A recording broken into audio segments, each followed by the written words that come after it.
आज हम जिस तरह से वाव मादुला को पढ़े हैं उसी तरह याय मादुला समझेंगे।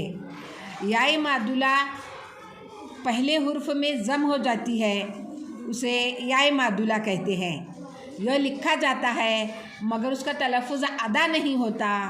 उसकी चंद मिसालें ये हैं, जैसे प्यार, प्यास, प्याज, क्यारी, प्यारी।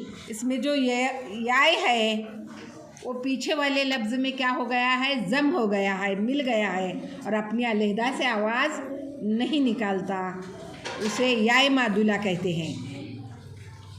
प्याली, न्यारी, सियानी, प्यारा, प्यारे, ध्यान, ज्ञान, च्यूंटी, व्यापार, न्यारे, 11, ब्याह, प्यासा, त्याग, प्यासे।